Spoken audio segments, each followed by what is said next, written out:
Hello people, this video will be about polar graphs and why you don't have to memorize random facts about them because they actually make a lot of sense. This video will talk about specifically circles and Limacons graphs, which are just a modification of circles. So the first two graphs that you'll need to know are r equals cosine theta and r equals sine theta, which are both circles with diameter 1 because the coefficients on both of those functions are 1. So here's the graph of r equals cosine theta, which is to the right of the vertical axis and has diameter 1. And here's sine theta, which is above the horizontal axis.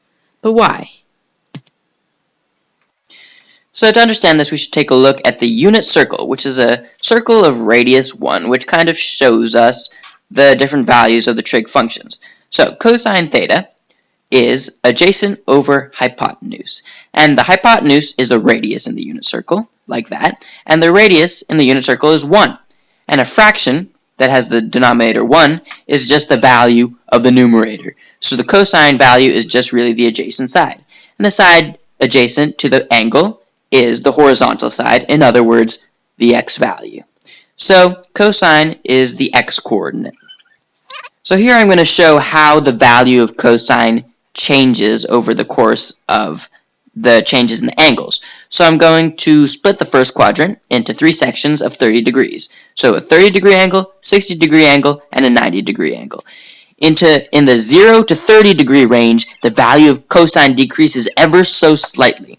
In the 30 to 60 range, it decreases by a little more, and in the 60 to 90 range, it decreases by a lot more. So you see that cosine decreases much more quickly in the second part of the first quadrant than in the first part of the first quadrant. So that's how you get the cosine graph, which starts out decreasing slowly. Sorry, that's a sine graph. The cosine graph starts out decreasing slowly and then goes much more rapidly through the second part. And if you look at the circle, that makes sense because the x values at first change slowly because the circle is going more vertically, and then they change much more quickly because the circle is going more horizontally. But how do you represent this? How does this apply to a r equals cos theta graph? Well, that graph is really the same as the y equals cos x graph, just expressed in a polar way. So if you look at how the radius from the origin changes as you increase the angle, so that's the 0-degree angle, right? That's, say, 20-degree angle.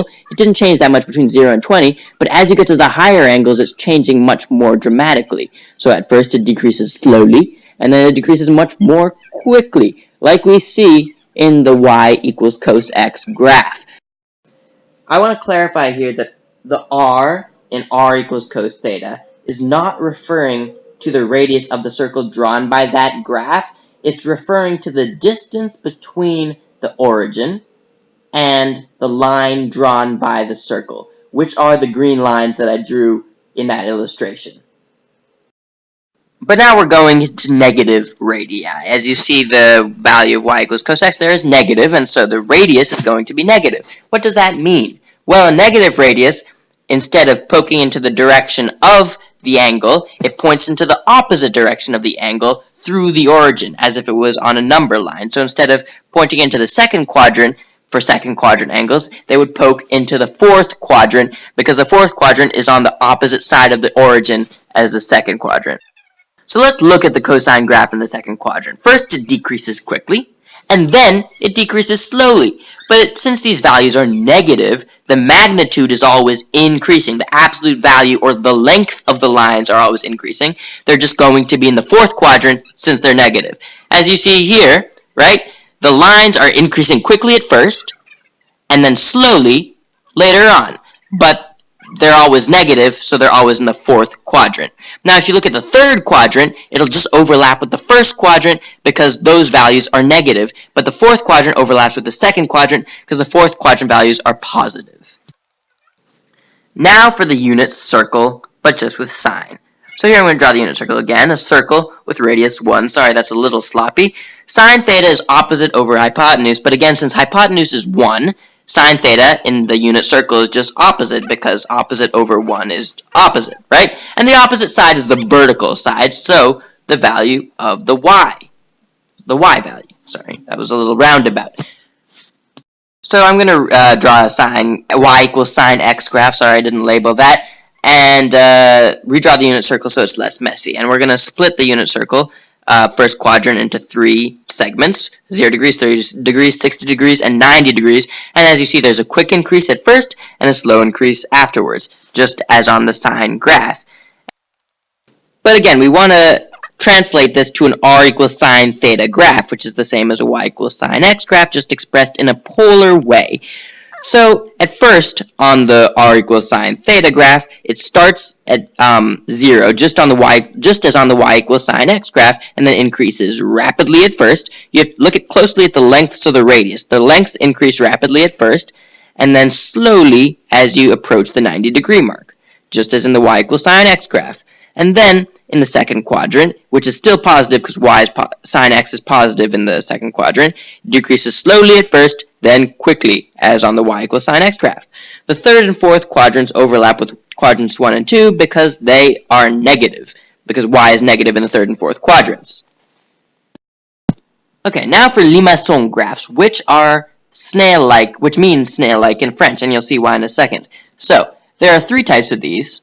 4 types of these, and the general form is a plus b cosine theta. Now, if you look at b cosine theta, that's really just the equation of a circle with diameter b, right? Now, if you add a, that's just transforming the circle. One side note is that the trigonometric function can be cosine theta or sine theta, just depending on what circle you're modifying, right? And so, when you add a certain constant to a function y equals f of x, then you're raising up the graph. You're increasing the value of y. But when you add a to the polar graph, then you're increasing the length of the radius by a constant amount all the time. And you'll see the effects of that in a second, but in short, the 4 types are when a, the constant, is less than b, when a equals b, that's called a cardioid, when a is greater than b but less than 2b, which is called a dimpled, and when a is greater than or equal to 2b, which creates a sort of flattened circle, and you'll see why in a second. Okay, so now we're going to start with an inner loop Limason, which is when a, the constant, is less than b. So the base graph is cosine theta, and we're adding a certain value to it. In this case, 0.5, because 0.5 has to be less than the 1 coefficient. This is just a modification on the circle. You're adding 0.5 to every radius. Alright, so let me redraw this graph again. So here is the cos theta, r equals cos theta graph, right? And I'm drawing in the radii, so the distances from the origin to the line, or the circle, right? And to add 0.5 to each of those radii, I'm just going to go at the end of each radius and add 0.5. So I'll do that in black, right? And you'll see when I get to when the radius is 0, which is on the vertical axis, the value of the new graph is just 0.5. And so in the first and fourth quadrant, where the radii are positive, I'm just getting that graph. But when the radii are negative, and you're adding 0.5 to them, the magnitude is going to decrease because the value of these radii are going to get closer to 0. So when the value of cos theta in the second quadrant, say, is negative 0.25, and you add 0.5 to it, it's going to be a small positive value. But then when you get to the greater values of cos theta, it's going to, like 1, you'll get a negative point. You'll get a negative value, right? So you'll get certain positive values jutting into the second quadrant, but then you'll get a lot of negative values in the fourth quadrant, just creating an inner loop. See, because I'm adding 0.5 to each of those radii, making them closer to 0, so that creates the inner loop. And the same goes for the third quadrant. And so you see, the graph you end up getting looks like that, the black line that I just traced over. Just to summarize, the 0.5 cannot overcome greater values of cos theta, so that's what creates the inner loop.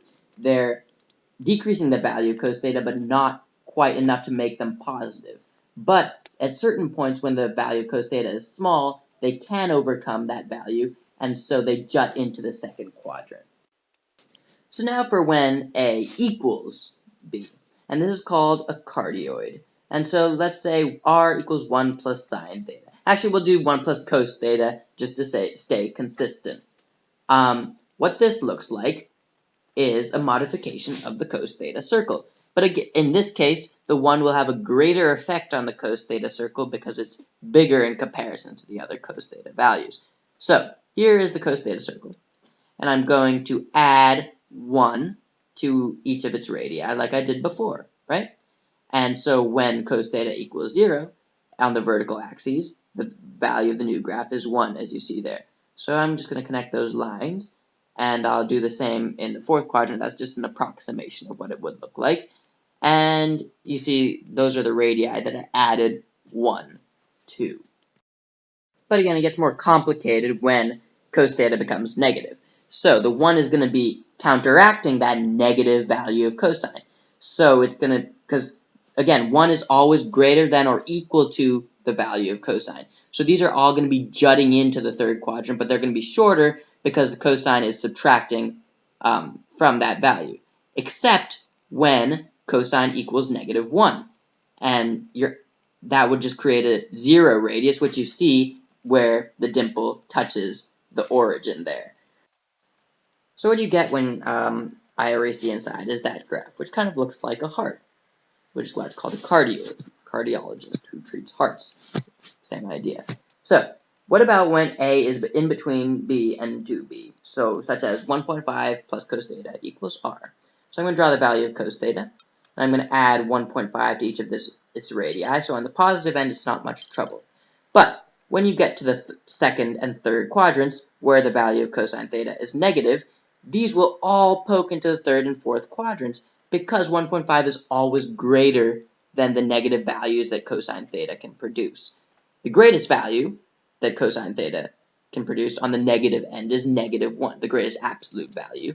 And so you see a little dimple there because the 1.5 is less able to overcome negative 1 than it is able to overcome smaller values. So as you see, the original shape is less significant because 1.5 can counteract those negative values more easily than can, say, 1 or 0.5, as you saw with the past two. And you'll see with the next graph, it is even more pronounced. So the next graph is when A is greater than or equal to 2B. Say, as in R equals 2 plus cos theta. So I'm going to add 2 to every value of cos theta, and you get something like that in the positive quadrants of 1 and 4. But when cos theta becomes negative, the 2, again, will be able to counteract those negative values of cos theta very effectively, since the maximum negative value of cos theta is negative 1, which is not great compared to 2, the value 2 of the constant. So, the radii will poke into the second and third quadrants quite a bit, since 2 is quite capable of counteracting the negative values of cos theta, but not so much that it creates a perfect circle, because again, the negative values do create a dent. So it's sort of a flattened circle, as you see when I erase the inside lines. And so that's the value you get when you add a value of A that's greater than 2B. However, in this case, there's no dimple because the values of cos theta are too insignificant compared to the great value of 2. So that's all for today. I hope you have some insight on why these graphs look the way they do, and I'll see you next time.